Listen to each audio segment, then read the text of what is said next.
அடிக்கடி மைக்கை மறைத்து மறைத்து பேசும் பார்வதி மற்றும் கமருதீன். ஆதிரையை பார்த்து வினோத் காட்டியது என்ன? உங்களுக்கு பிடிக்கல, அது ஆக்வர்டா இருக்குன்னு சொல்றாங்க. கானா வினோத்தை பற்றி வியன்னா சொன்னது சரியா? திவாகர் நான் 2.2 மாதிரி பண்ணிட்டு இருக்காரு. அரோராவை கமருதீன் தவறாக பேசினாரா? வேற ஏதாவது கொடுத்துருக்கீங்களா? கமருதீன் திவ்யாவுக்கும் சாண்ட்ராவுக்கும் நடந்த பிரச்சனையில் யார் மீது தவறு? அப்புறம் ஒரு சில பிரச்சனைகள், அதுதான் இந்த வீடியோல பார்க்க போறோம். ராத்திரி 12 மணிக்கு ஸ்மோக்கிங் ரூமில் என்னை தனிமையில் சந்திக்கவும் பொங்கல் பரிசு காத்திருக்கிறது. இப்படிக்கு பீடை. ஸ்மோக்கிங் ரூம்ல தான் மீட் பண்றாங்க போல. ஃபர்ஸ்ட் இந்த பார்வதி கமருதீன் இந்த மைக் பிரச்சனை பத்தி பார்த்தலாம். நீங்க செஞ்ச தவறுக்கு இந்த மொத்த வீடும் தண்டனை அனுபவிக்கணும். சாம்பார் ஆப் எனக்கு. இதுவரைக்கும் அந்த பிக் பாஸ் சீசன்லயே பிக் பாஸ் அதிகமா கோவப்பட்டதே இந்த சீசன்ல தான். அதுவும் எந்த பிரச்சனைக்குனா இவங்களோட மைக் பிரச்சனைக்காக.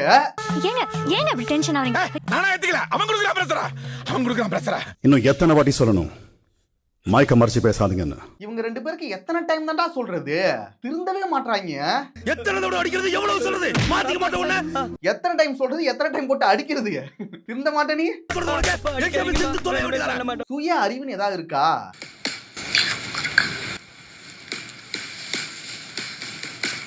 போன வாரம் தான் அவ்வளவு கோவப்பட்டு திட்டி உங்க ரெண்டு பேருக்கு வார்னிங் கொடுத்தாரு. அப்பவும் நீங்க திருந்தல. சுத்தி கேமரா இருக்குல்ல, நீங்க மறைச்சா எனக்கு தெரியாது. இப்ப பார்த்தா மறுபடியும் அதுதான் பண்ணிட்டு இருக்கீங்க. நீங்கன்னா மனுஷனே இல்ல தெரியுமா? நீ மனுஷனே இல்ல தெரியுமா? Sorry big boss. அந்த சாரி கேட்கிற மூட்ல நான் இல்ல. ஒரே ஒரு வார்த்தை தான் கேட்கல. சோத்த விட்டு லட்டிய திங்கிறா. பிக் பாஸா இருக்கனால கொஞ்சம் டீசெண்டா விட்டுருக்காரு, அவ்வளவுதான். நீங்க செஞ்ச தவறுக்கு இந்த மொத்த வீடும் தண்டனை அனுபவிக்கணும். இந்த சாட்டர்டே சண்டே எபிசோட்ல விஜய் சேதுபதி கரெக்டா ஸ்ட்ரிக்ட்டா கேட்டிருந்தா இந்த அளவுக்கு ஆயிருக்குமா? இத மறுபடியும் பண்ணிருப்பாங்களா? இதெல்லாம் முளையிலே கிள்ளி எரிஞ்சிருக்கணும். இத முளையிலேயே கிள்ளி எரியணும். சாதாரணமா விட்டுட்டாங்க. இப்ப அதே தான் மறுபடியும் பண்ணிட்டு இருக்காங்க.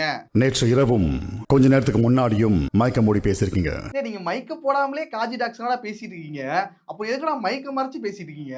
ஒருவேளை மைக்க மறைச்சிட்டு அதுக்கு மேல ஏதாவது பேசுறாங்களா? திரும்ப திரும்ப கூப்பிடுற நீ. இதுக்கு முன்னாடி எத்தனையோ சீசன்ல எத்தனையோ பேர் வந்திருக்காங்க. எவ்வளவு பிரச்சனை நடந்தாலும், எவ்வளவு பெரிய சண்டையா இருந்தாலும், ஆனா அந்த பிக் பாஸ்ங்கிற வாய்ஸ்க்கு மரியாதை கொடுப்பாங்க, பயப்படுவாங்க. ஆனா இந்த சீசன்ல ஒண்ணுமே இல்லடா. டேய் என்னடா அவர் தெரியுமேடா. எனக்கே பிக் பாஸ் நினைச்சா பரிதாபம் தான்டா இருக்கு. பல முறை சொல்லியும் எச்சரித்தும் நீங்க கேட்கிற மாதிரி தெரியல. இதெல்லாம் பார்க்கும்போது நமக்கே இப்படி இருக்கு.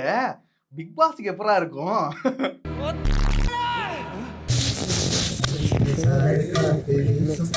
இதை விட அசிங்கம் பிக் பாஸுக்கு இருக்கவே இருக்காதுடா. தயவு செஞ்சு நீங்க பிக் பாஸ் வேலையை விட்டுட்டு போயிடுங்க. ஏன்னா இவங்கள்ட்ட உங்களால மாரடிச்சுட்டு இருக்க முடியாது.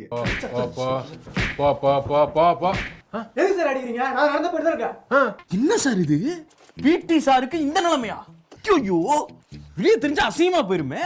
क्या पारू कुछ समझ आया या मैं याद दिलाऊं? இது எல்லாத்தையும் நிறுத்தணும். அது மட்டும் இல்லாம பிக் பாஸ் மேல ஒரு பயம் இருக்கணும் அப்படிங்கிறதுக்காக தான் இன்னைக்கு ஒரு சம்பவம் பண்ணிருக்காரு. டீ, காஃபி, பால், முட்டை இது நாளையும் ஸ்டோர் ரூம்ல வச்சிடுங்க.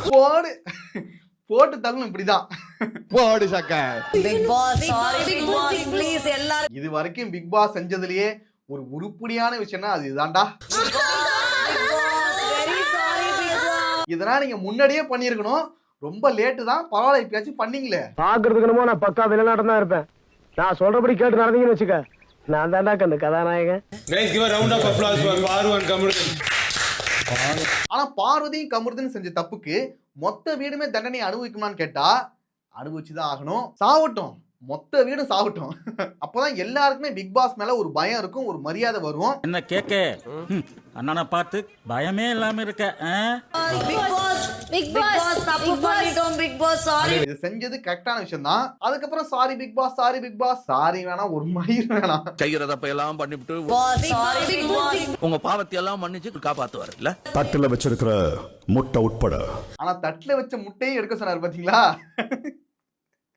இது ரொம்ப பர்சனலா இருந்துச்சு. சூப்பர், இதுதான் நாங்க பிக் பாஸ் கிட்ட எதிர்பார்க்கிறோமே. சிறப்பான வேலையை தான் செஞ்சிருக்கீங்க. அருமடா. சாரி கேட்கறதுல இந்த வீட்டுல பயன் இல்லைன்னு உங்களுக்கும் தெரியும், எனக்கும் தெரியும். இது எல்லாம் முடிஞ்ச பிறகு அமித் கிட்ட பார்வதி ஒன்று சொல்லுவாங்க. சாப்பாடே இறங்க மாட்டேங்குது. விட்டுரு விட்டுரு, உன்னால சாப்பிட முடியலன்னா தூக்கி போட்டு. டே வேற லெவல்டா. விட்டுரு, உன்னால சாப்பிட முடியலன்னா தூக்கி போட்டு. சாப்பிட முடியலாம் விட்டு பார்வதி, நீ ரொம்ப கஷ்டப்பட வேணாம். என்ன பண்றது, உனக்கு சாப்பிட இறங்கல. எனக்கு இவ்வளவு வேலையும் பண்ணிவிட்டு இப்போ வந்து சாப்பாடே இறங்கலையா? ஏய் அடச்சி கேவலமா அடிக்காத எந்திரி. எங்க சோத்துல மண்ணள்ளி போட்டுட்டு இப்ப நீ நல்லவன் நடிக்கிறியா? அந்த காண்டில் தான் நாக்க புடுங்குற மாதிரி அமித் இப்படி சொல்லியிருக்காரு. உனக்கு சாப்பிட இறங்கல. எனக்கும் நான் இந்த மாதிரி ஒரு விஷயம் பண்ணி எனக்கும் சாப்பாடு இறங்கியிருக்கேன். இப்படி ஒரு கேவலமான வேலையை பார்த்துட்டு சூடு சோடனா இருக்கிற யாருக்குமே சாப்பிடவே தோணாது. அதுக்கான மீனிங் அதுதான். எப்படி சோறு தான் தம்பியா இல்ல வேற ஏதாவது தம்பியா? இதை விட நாக்க புடுங்குற மாதிரி வேற எதுவுமே கேட்க முடியாது. It's a very big thing இல்லையா பாரு. அதுவும் அத்தனை வாட்டி சொன்னதுக்கு அப்புறம், எல்லாரும் சொன்னதுக்கு அப்புறம், அப்பயும் முழுங்கிட்டுடா. என்னடா எல்லாரும் சொன்னதுக்கு அப்புறம். இந்த செருப்படின்றது நம்ம செருப்பை கழட்டி அடுத்தவனை அடிக்கிறது இல்ல. புரியுதாடா? அடுத்து ஆதிரைக்கும் கானாவினத்துக்கும் நடந்த அந்த பிரச்சனையை பார்த்துடலாம். இந்த வாரம் வந்துட்டு கோர்ட் டாஸ்க் தான் போயிட்டு இருக்கு. Justice Bhupathi sir, justice Divya, Thiru Vinod, Selvi Aathirai. இந்த டாஸ்க்ல ஃபர்ஸ்ட் கானாவினத் வந்துட்டு பிக் பாஸ் மேல தான் கேஸ் போடுவாரு. கமருதீனும் பார்வதியும் செய்த தவறுக்கு சக போட்டியாளர் பாலையும் டீ தூளையும் முட்டையும் பறித்த பிக் பாஸ் மீது வழக்கு தொடர்கிறேன்.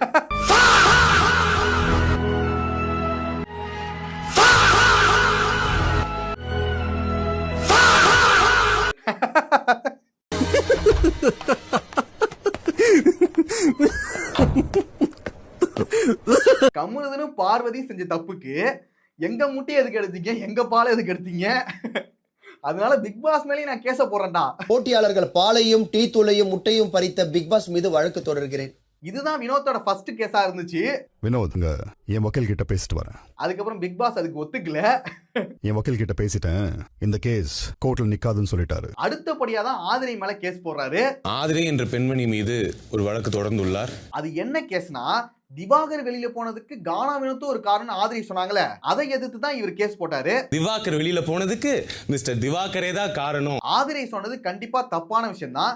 ஏன்னா அவா வெளியே போனதுக்கு அவாவா தான் காரணமே. அதுவும் திவாகர் வெளியில போனதுக்கு தான் திவாகர் தான் காரணமே. அவன் வெளியில போனதை நினைச்சு நாங்கன்னா சந்தோஷப்பட்டு இருக்கோம். இதுக்கு வந்து கானாவினத் தான் காரணம் சொல்லி ஆதிரை சொல்லிட்டு இருந்தாங்க. வாட்டர்மெலன் போனதுக்கு காரணம் வினோத் இல்ல. இந்த கேஸ்ல கானாவினத் வின் பண்ணிட்டாரு. அது எல்லாமே முடிஞ்சிருச்சு. அவர் வின் பண்ண பிறகு ஆதிரியை பார்த்து கானாவினத் வந்து ஒரு விஷயம் பண்றாரு. கோர்ட் என்ன பாடி லாங்குவேஜ், நாக்க ஒரு மாதிரியா வச்சு ஒன்னு பண்றாரு. என்ன பாடி லாங்குவேஜ். அது ரொம்ப ஆக்வர்டா இருந்தனால மெயின் எபிசோட்ல அதை காமிக்கவே இல்ல. லைவ்ல தான் நமக்கு தெரிஞ்சது. இதை வந்து கண்டிப்பா கானாவினத் பண்ணிருக்கவே கூடாது. கண்டிப்பா கானாவினத் மேல தப்பு தான். நாக்க ஒண்ணு பண்ணீங்கன்னா நல்லா இல்லையா? இதை விளையாட்டுக்கு பண்ணியிருந்தா கூட, தெரியாம பண்ணியிருந்தா கூட, அதுக்கப்புறம் ஆதிரை கிட்ட வந்து இதை வந்து சாரி சொல்லிருக்கலாம். வின் பண்ணிட்டேன்ற ஒரு சந்தோஷத்துல பண்ணுது. இத வந்து ஒரு அது ரொம்ப தப்பு, ஆக்வர்டா இருந்துச்சு, எங்களுக்கு பிடிக்கல அப்படின்னு எல்லாருமே கானாவினத்துல சொல்லி புரிய வைக்கிறாங்க. பிடிக்கல, அது ஆக்வர்டா இருக்குன்னு சொல்றாங்க. ஆனா கடைசி வரைக்கும் அவர் புரிஞ்சுக்கவே இல்ல. அதுக்காக ஒரு மன்னிப்பு கூட கேட்டுட்டு அதை அப்படியே விட்டுருக்கலாம். எல்லாத்துக்கும் சரி, கேட்காதீங்க. ஆனா அதை எதோ சொல்லி சமாளிச்சுட்டு இருந்தாரு. அதுதான் கானாவினத்துக்கிட்ட எனக்கு சுத்தமா பிடிக்கவே இல்ல.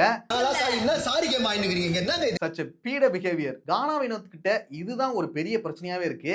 இந்த வாரம் விஜய் சேதுபதி சொன்னாரு, அப்பவும் அதை புரிஞ்சுக்கிட்டு அவர் அதை மாத்திக்கவே இல்ல.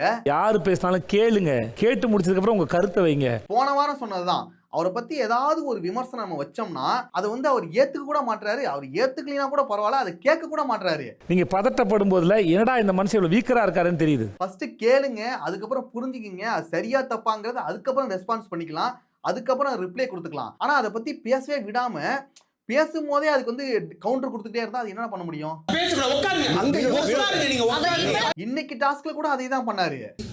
Sorry for my client's behavior. ஒரு கோர்ட்ல இருக்கும்போது ஒரு டாஸ்க் நடந்துட்டு இருக்கு. அந்த டாஸ்க்ல வந்துட்டு இடையில பேசுறது, அவங்க கிட்ட ஒரு கவுண்டர் கொடுக்கறது, ஜட்ஜஸ் வந்து மதிக்காம பேசுறது, இதெல்லாம் சுத்தமா நல்லாவே இல்ல. அங்க பேசிட்டு இருக்காங்க, அவர் எங்களுக்கு மட்டும் சொல்றாருங்க. Such a petty behaviour. No. நேத்தி கூட கமருதனுக்கும் அரோராவுக்கும் ஒரு சண்டை ஒன்று போயிட்டு இருந்துச்சு.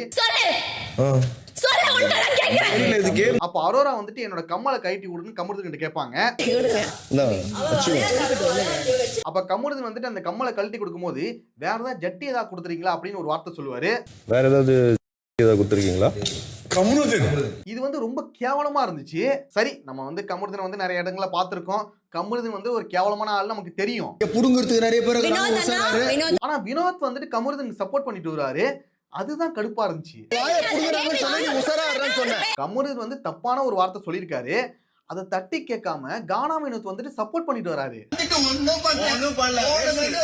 இப்படியே போயிருந்துச்சுன்னா கானா வினோத்துக்கு டவுன்ஃபால் தான். இதை கண்டிப்பா மாத்திக்கிட்டு வேற மாதிரி விளையாடணும். உங்க குழந்தை உங்களை பார்க்கும்ல, இவங்க கூட சேராம நீங்க தனியா விளையாடினா கூட நல்லா தான் இருக்கும். ஸ்கூல்ல போடுற சண்டைக்கும் நீங்க இந்த வீட்டுல போடுற சண்டைக்கும் வித்தியாசமே இல்லையே. இந்த பீட கூடயும் சேரக்கூடாது, இந்த மக்குறதும் கூட சேரக்கூடாது. அடுத்து வினோத் பத்தி வியனா ஒன்னு சொல்லுவாங்க. திவாகர் நான் 2.2 மாதிரி பண்ணிட்டு இருக்காரு. அந்த அளவுக்கு சீ இல்ல, அந்த அளவுக்கு சீ இல்ல. உன்னோட சீ இல்ல. திவாகரோட 2.1 சொல்றதுனா ரொம்ப ஓவரு. திவாகர் நான் 2.2 மாதிரி பண்ணிட்டு இருக்காரு. ஆனா இதே போலவே தொடர்ந்து பண்ணிக்கிட்டு இருந்தா கிட்டத்தட்ட அந்த லெவல் வந்துருவாரோ, அதுல பாதியாவது வந்துருவாரோங்கிற ஒரு பயம் இருக்கு. அதை மட்டும் மாத்திக்கிட்டா நல்லா இருக்கும்டா. சார் ஜெயிச்சதுக்கு அப்புறம் கூட ஏன் இப்படி பண்றாரு? அடுத்து பார்வதி பத்தி ஒண்ணு சொல்லுவாங்க. பாரு ஒண்ணு செம்மையா பண்றாங்க. இந்த பக்கமும் ஒண்ணு பண்றாங்க, இந்த பக்கமும் ஒண்ணு பண்றாங்க. இவ்வளவு நாள் அந்த வீட்டுல இருந்துட்டு பார்வதி பத்தியே இப்பதான் கண்டுபிடிக்கிறியா? விளங்கிடும். அடப்பாவீங்களா, இப்பதான் இதையே கண்டுபிடிக்கிறீங்களா? யாருல பிக் பாஸ்க்காகவே அளவெடுத்து செஞ்சவ. பிக் பாஸ்க்காகவே உருவாக்கப்பட்ட ஒரு கேவலமான கேரக்டர்னா அது பார்வதி தான். ஏன்னா சர்வைவர் ஷோவையே பிக் பாஸ் மாதிரி மாத்திர ஒரு ஆளு பார்வதி. பழைய போலீஸ் ஸ்டேஷன் ரெக்கார்ட் எடுத்து பாரு. ஆதிடா, காசிமேடு ஆதி. அடுத்து பிரஜின் எவிக்ஷன். எவிக்ட் ஆனதுக்கு ஒரு முக்கியமான காரணம் யாருன்னா சந்திரா தான். அதாவது சாண்ட்ரா. என்ன தப்பு பண்ண நீ வெளியில போகும்போது நீ புரிஞ்சுக்க. அவர் தனியா வந்திருந்தாலே இன்னும் ஒரு 4 வாரம் தாங்கியிருப்பாரு. ஆனா ஒய்ஃபோட வந்து கேமை ஸ்பாயில் பண்ணி இப்ப எவிக்டாகவே வெளில போயிட்டாரு. ரொம்ப நாளா பிரஜினை பொறுத்த வரைக்கும் தாடி இருக்கும் போது அந்நியன் மாதிரி சுத்திட்டு இருந்தாரு. தாடி எடுத்த பிறகு அம்பியா மாறிட்டாரு. உங்களோட சேஞ்ச் வந்து இமீடியட்டா நடந்தது. நீங்க புரிஞ்சுக்கிட்ட விதம் ரொம்ப நல்லா இருந்தது. கடைசி 2 வாரங்கள்ல நல்லா தான் விளையாடிட்டு இருந்தாரு. கேம் மாத்தி நல்லா ஆடும்போது இன்னைக்கும் நேத்திக்கும் அந்த கேம் நல்லா தான் போச்சு. கோவப்பட்டு சண்டை போட்டாலுமே அது நியாயமான முறையில இருந்துச்சு. டாஸ்க்கு உண்மையா இருந்துச்சு. Thank you sir. Really proud of you and happy for you. அதுக்கப்புறம் இந்த புருஷன் பொண்டாட்டி கேம் வந்து விளையாடாம இருந்தாரு. இதெல்லாம் நல்லா தான் போயிட்டு இருந்துச்சு. ஆனா பிக் பாஸ்ல தான் ஒரு கெட்ட பழக்கம் இருக்கு. எப்ப நல்லா விளையாடுறாங்களோ அப்பதான் தூக்குவானுங்க. அதே போல தூக்கிட்டாங்க. அவர் எவிக்டாகி வெளியில போகும்போது அவங்களுக்கு முன்னாடி சந்திரானே வருதுராச்சே. அவங்களுக்கு முன்னாடி சாண்டா உள்ள போயிட்டாங்க. இது எதிர்பார்த்ததுதான். நான் இதை விட தாண்டி ஏதாவது நடக்கும்னு எதிர்பார்த்தேன். ஆனா அதுக்கப்புறம் நைட்ல ஒண்ணு பண்ணாங்க. Please stop it. நோ, நான் என்ன ஸ்டாப் இட். அப்ப கோபத்துல சில வினாடிகள் கங்கா சந்திரமுகியா மாறினதை நான் பார்த்தேன். திவ்யா கிட்ட சண்டை போட்டு இருந்தாங்க. நான் என்ன பண்ணேன் இப்போ? சொல்லுங்க என்ன பண்ணேன்னு. திவ்யா கிட்ட சாண்ட்ரா கோவப்பட்டதுன்னா தேவையே இல்லாதது. What is your problem? நான் போறேன் இங்க இருந்து. அந்த கோபத்துக்கு என்ன காரணம்னா பிரஜின் வெளியில போறதுக்கு முன்னாடி எஃப்ஜே, பிரஜின், சாண்ட்ரா 3 பேர் உட்கார்ந்துருப்பாங்க. Divya, Prajin and FJ. இதுல யார் சேவ் ஆவாங்கன்னு சொல்லிட்டு எல்லாருமே தங்களோட ஒப்பீனியனை சொல்லிட்டு இருப்பாங்க. வழக்கம் போல நடக்கிறது தானே. Divya, Prajin and FJ. அதுல திவ்யா வந்துட்டு பிரஜினும் எஃப்ஜேவும் சேவ் ஆவாங்க அப்படி சொல்லிட்டாங்க போல. அதுக்காக தான் இந்த கோபமே. அவுட் ஆயிட்டானா, அதனால ஐ தாட் சாண்ட்ரா தான் இருக்கும் அப்படின்ட்டு. அந்த கோபத்தின் வெளிப்பாடு. அதுக்கப்புறம் அதுக்கு முன்னாடி ஒரு மனசாபம் இருந்திருக்கு போல. இதெல்லாம் ஒண்ணு சேர்ந்து அன்னைக்கு வந்து வெடிச்சிருக்கு. I'm not doing anything. நான் எதுவுமே பண்ணலையே. நான் போறேன் உனக்கு இங்க இருந்து. இவங்க 2 பேரும் பிரிஞ்சது யாருக்கு நல்லதோ இல்லையோ திவ்யாவுக்கு ரொம்ப நல்லது. ட்ரெஸ் எடுத்து நான் அடிக்க வைக்கிறேன். நான் எதுவுமே சொல்லல. இதுக்கு முன்னாடி சாண்ட்ரா கூட சேர்ந்துட்டு திவ்யாவோட கேம் வந்து ரொம்ப மோசமா இருந்துச்சு. இப்ப பிரிஞ்ச வரைக்கும் திவ்யாவுக்கு ரொம்ப நல்லது. வேற டென்ஷன்ல இருக்காங்க. வேற எதுவுமே இல்ல. பார்க்கலாம் நண்பர்களே, இந்த வாரம் எப்படி போகுது, எவ்வளவு இன்ட்ரெஸ்டிங்கா போகுது, இந்த டாஸ்கை எப்படி கொண்டு போக போறாங்கங்கறத பார்க்கலாம். கூட்டிடுவாங்க வித்யாபதி வந்து எங்க உசுர வாங்காதீங்க. இவங்கலாம் வச்சுக்கிட்டு ஒரு டாஸ்க் ஒழுங்கா பண்ண முடியாதுடா. இந்த வொர்ஸ்டான சீசன்ல, இந்த வொர்ஸ்டான கண்டஸ்டன்ட்ஸ்ல எல்லாருமே வொர்ஸ்ட் தான். அந்த வொர்ஸ்ட்ல பெஸ்ட் இப்ப கண்டுபிடிக்கணுமா. ஓகே, அவ்வளவுதான் வீடியோ. நெக்ஸ்ட் ஒரு வீடியோல பார்க்கலாம்.